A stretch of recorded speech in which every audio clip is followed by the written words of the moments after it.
Guys, welcome back to another episode of 5 Things Learned live after Manchester City's 1-0 victory last night away at Chelsea in Stamford Bridge in the Premier League, which took us within 5 points of Arsenal at the top of the table. It was lovely stuff. It was a fascinating game of football for many reasons.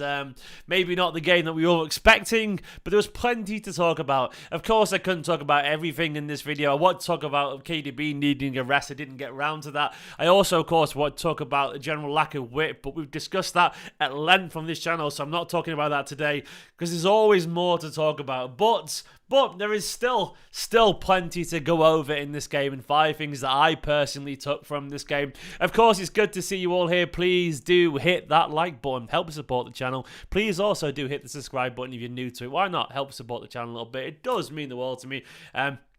Do it, man. Do it. Rico Lewis would do it, I reckon. I don't know. Maybe KDB would.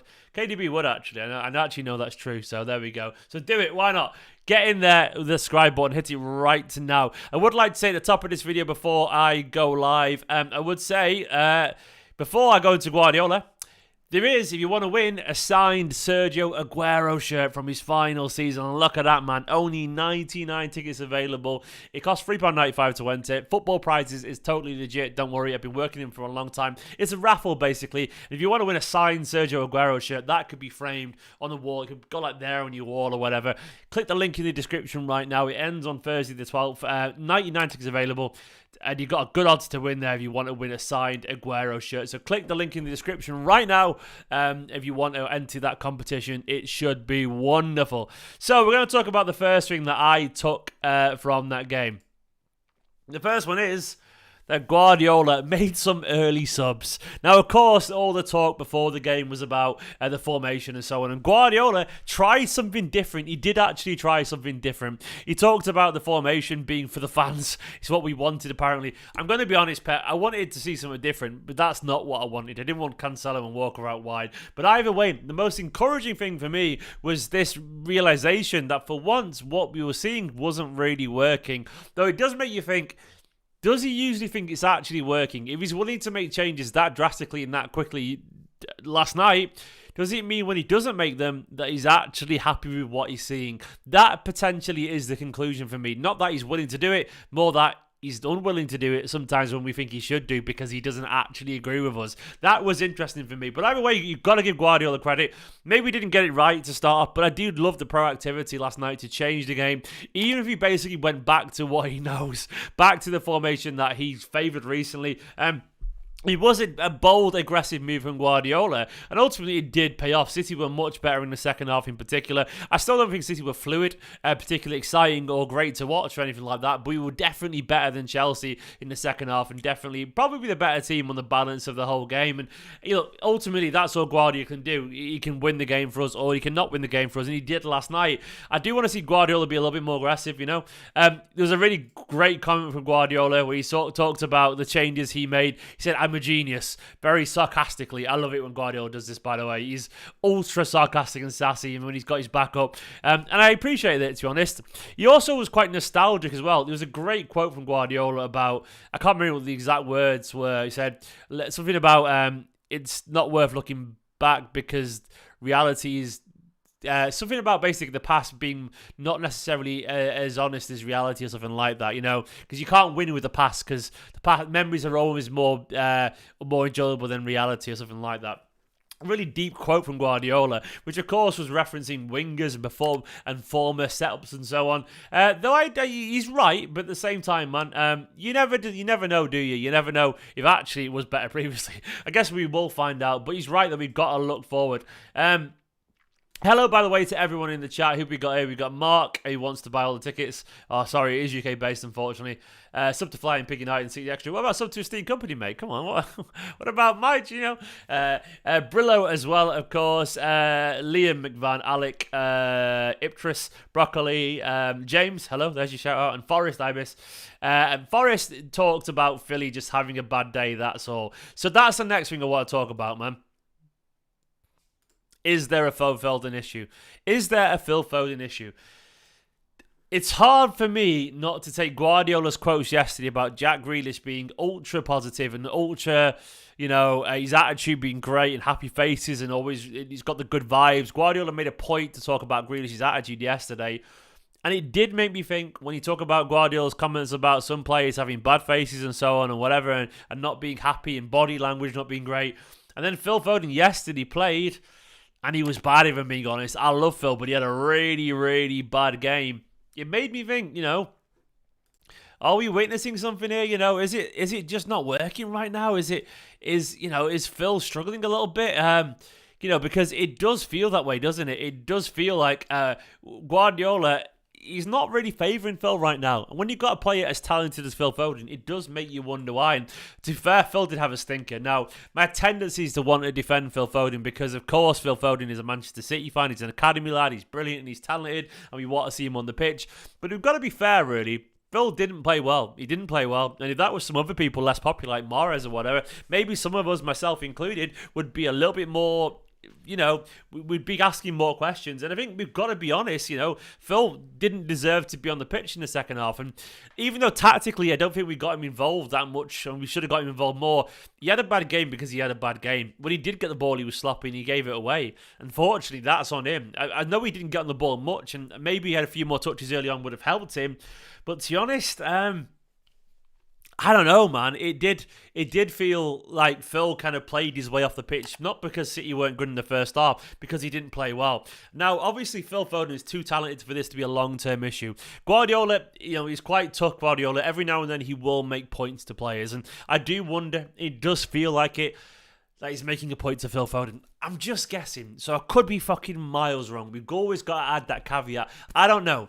You don't know unless you do know, unless Phil's watching this. It could be bullshit. So it could just be that Phil's form isn't great right now. Guardiola senses it. Phil knows it too. And he's just not in the team for that reason. It could be that Phil's not happy and Guardiola is making a point to him. It could be that Guardiola is trying to motivate Phil Foden. It could be a billion reasons. But I do think there is a Phil Foden thing right now. It just feels that way. And sometimes... you've got to call a spade a spade. It does seem like something's going on. It could just be that Phil's form has dropped off, It could just be as simple as that. But right now, it is worth paying attention, isn't it? Because City, we're a better team when Phil Foden's on form, in my opinion. And right now, he can't really get into the team, which is a big, big shame. And hopefully we see the resolution of this because we do need to see it. Because Phil Foden's too talented to be sat on the bench, as a backup player currently. Big love to Mark for the super chat as well. Mark saying, get those likes up to win them all. Maybe we will win them all, Mark. We're still in them all. Mark reckons we're going to win them all, by the way. Tell you what, if Mark fucking wins them all, Mark, I'm going to make a compilation of every super chat he did during the video where he said, you win them all. And I'll play it, I'll just put it on loop on my channel or something. Big love to Mark, of course. So yeah, that's where we're at with Philly, man. What do you all think about Phil Foden? Jake says, has Phil been happy since he was told to pass to Haaland? I don't think anything is in that because he did have, wasn't it United game after that moment and he still had a fucking blinder and they both got a hat-trick each? Look, I don't think there's anything in that, Iptris reckons that he just needs more of the ball and he'll get that by playing midfield where he started off in the academy. That's true, but he's not been a midfielder for a while now. So, I don't know. We can turn around and say that. But at the same time, he hasn't been, he hasn't been a winger for a midfielder for a while. So he needs to be better being central or out wide, full stop. He didn't get much of the ball. It's true on Mario. But still, when he did get the ball, maybe he could have been better with it. Guys, thanks for your opinions on that. Mark, I'll keep my word, mate. The third thing that I learned, I didn't learn it, but I want to, raise it again. We relearned it. We remembered. John fucking Stones is world class. Johnny Boulders, man, not Stones. He's a mountain. Johnny Landmass Mountain. I watched Free Solo the other day, and what's it called? What's the famous mountain called in Yosemite? What's it called? The Big Cap or something like that. Either way, that's John Stones. An absolute wall and mammoth, a wonderful player. Yesterday, he was El Capitan, that's it. El Capitan, world-class El Capitan. Johnny El Capitan Stones. I mean, genuinely, he was just... he was wonderful. He was absolutely incredible. His stats yesterday, like, he did everything you could ask for him as a centre-back. He led the team. He was powerful. He kept the ball. He had the most duel wins. He had the most passes completed. He had the most, he had 100% aerial success rate. Stones is fantastic, and right now, he's probably playing in his best form in a Manchester City shirt. And I think Guardiola said that, actually. I'm going to find the quotes from Guardiola about Stones. Let me find them. But either way, he's in such a wonderful place with his football right now. Let me look. I'm trying to find out what he said about it. By the way, there's a quote about the substitutions where Guardiola said after 20 minutes versus Chelsea, you have to give it a little time to try, but I decided I didn't know what I was saying, so why wait? I spoke to Rodolfo and Enzo, and we have to change something. So Guardiola did reference that. I swear there was some quotes from it. I can't really find what he said. He said, here we go. He said, John Stones played an extraordinary World Cup. He held the build-up perfectly. He's playing the best level since we arrived together at Manchester City. When he's stable in his head and his mood is good, he is excellent. Once again, Guardiola talking about a player in a positive sense, but referencing their mental state and their form and their general vibes. It's interesting to say that, isn't it? He's talking a lot about mentality right now because I feel like he's trying to make a point to players. That, to me, Guardiola is a very intelligent man. He chooses his words carefully. Like, we're all smart enough to realise that, Guardiola isn't saying that out of a coincidence. He's not constantly talking about people's body language and their mental state. He's not making these comments for no reasons. He's too smart, man. He knows what he's doing. But right now, he's right. Guardiola, he's right. Stones is playing his best level. And it's wonderful. It's wonderful to see, because Stones is a leader for this team. Maybe he's our best centre-back. He's one of the best centre-backs in the world right now. He should be starting every game. It should be Diaz, Laporte, and Akanji, competing to start alongside him in the big games. And fingers crossed it will be, because he deserves it. The next thing I want to talk about is this young man, Rico Lewis. Rico fucking Lewis.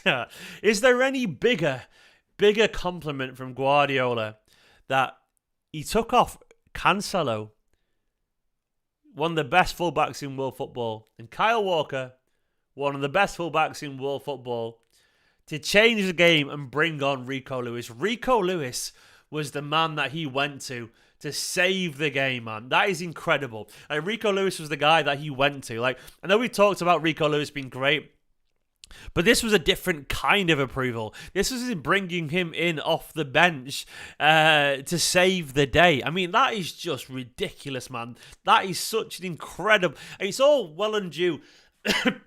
him putting Walker and Cancelo on the bench, but then to sub them both off and bring on Rico Lewis as a solution. Unreal, absolutely unreal. I mean, Ipswich just said he's the most consistent player since the World Cup and he's 18. He's just started with the first team. Yeah. Well, Guardiola said that. He said he's our little Philip Lahm, Guardiola said. He's Manchester City's little Philip Lahm. And that's an incredible compliment. You don't have to understand too much about football to understand how much Guardiola loves Rico Lewis and how much he loves Philip Lahm. To compare him to Philip Lahm, that is a phenomenal compliment, because he considers him one of the most intelligent players that he's ever coached. And genuinely, it's a wonderful comparison. He had this to say about Rico Lewis. Guardiola said, "This boy has the quality to make us better. When he came on against Chelsea, Rodri played better, Kevin played better, and he has the talent to do this. He's become fundamental for us the way he's playing right now." Guardiola... Let's just take a minute here.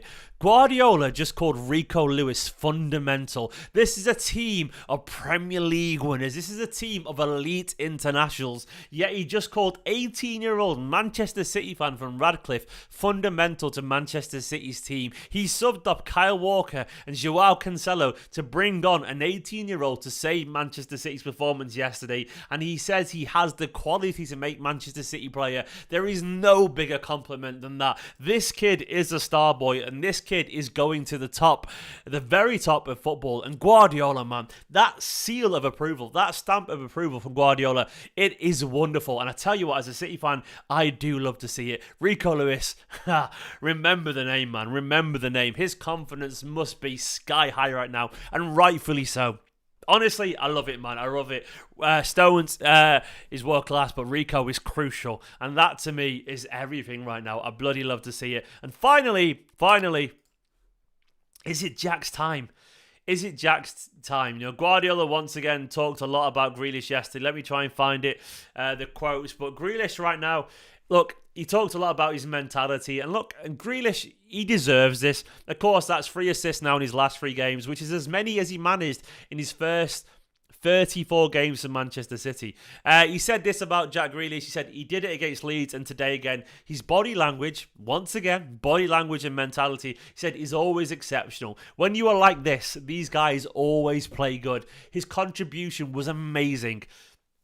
Once again, Guardiola raging massively about Jack Grealish. And Grealish right now, he's having his best spell as a Manchester City player. You could tell how much he means to him. His interview yesterday was charming as fuck at full time. Go watch that and find it on the internet somewhere if you can do.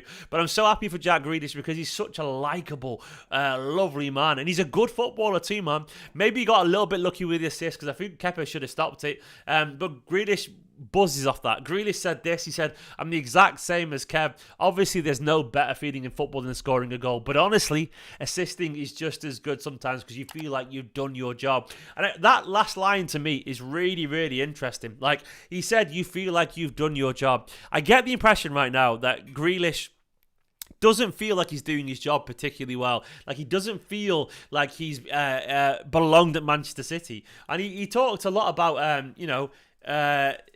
how he found it more difficult than he expected. Let me try and find the quotes. He said, when I came here to Man City, I'll be honest with you, it was so much more difficult than I thought. He said, I'm going to the team that's sitting top of the league. I'm going to get so many goals, assists, but it isn't that case. It's way more difficult. A lot of teams do tend to sit against us, which wasn't the case at Aston Villa. There we go, man. He said, I've been here 18 months and I'm still getting used to it. Obviously, a pleasure to work with Guardiola. And you've got to admire that honesty. You really do have to admire that honesty. It's impressive of him to be so upfront about it. It's difficult, isn't it? It's very, very difficult to play for Manchester City, but at least he has the balls and the honesty to admit that. I do hope that we see the best of Grealish now. Right now, it's very clear that Guardiola favours Jack Grealish and Riyad Mahrez. That does leave the question of width still, which is a fair question. I do want to see Manchester City still, if you're going to play Grealish, great, I don't mind at all, and I like the idea of him playing as long as Bernardo goes on the outside of him, or Cancelo does, or whatever. Get people around him so he can cut inside and do what he does, or play those little passes. Because Grealish is a very good player, but we need to play to his strengths, man. We need to play to his strengths. He needs to have people around him to play these 1-2s with and all that kind of stuff, because I do think he's got the talent to do it. Guys, let's get the likes up on the channel, by the way, and let's hit the subscribe button. But yeah, I'm happy for Jack Grealish because he's a good player, and some players need that mentality, and I think Guardiola knows that Grealish needs that personally. They are 5 things that I took from the game. Once again, I would like to say, if you do want a win, this signed Aguero shirt, football prizes, link in the description right now. It is UK based, unfortunately, but if you want to win it, £4 and you could win a Aguero signed shirt. It's incredible, and the odds are decent, man. 99 tickets available. That is a lovely, lovely stuff. The super chat from Mark says, Steve, got to ask, when's the next fan view, mate? Do you know what, Mark? I will schedule it for. Do you know what? I'll schedule it for tomorrow night. Right now, how does that sound? I can even. I absolutely will do one this weekend. I will do one weekend. Sorry, the amount of times I've got Ruben downstairs and I need to go and change or whatever. I need to do it. Maybe it's difficult for me at the moment to do after the games, after the reaction, because it's too late and I've got to help with the baby. So maybe I do them during the daytime a little bit, or the day after maybe. I do the 5 things learned in the daytime, then I do it on the day like this, the day after the game. So I'll start doing that, Mark, if it works for you, mate. But I will start doing them again. I need to do them again. So what's going on with United right now? Is De Gea made some mistakes or something? As he has, I don't know. United is 1-1. De Gea being terrible. Well, we will find out, won't we? Yeah, I mean, fingers crossed you guys enjoyed this video. Please do let me know. Hit the like button, subscribe, all that kind of stuff. It would be wonderful to see what you think of the 5 things that I took from this game, of course. Thanks for watching this. Go watch a match reaction from last night. For now, though, I'm hungry, so I'm going to go make some tea. City, of course, have got loads to improve on. Loads to improve on. But, fingers crossed, we do find it a way to improve. Guys, thanks for watching. I love you all loads. Catch you all in a bit. But thanks for watching this 5 Things Learned. Subscribe, like. I'll catch you very, very soon. Bye-bye.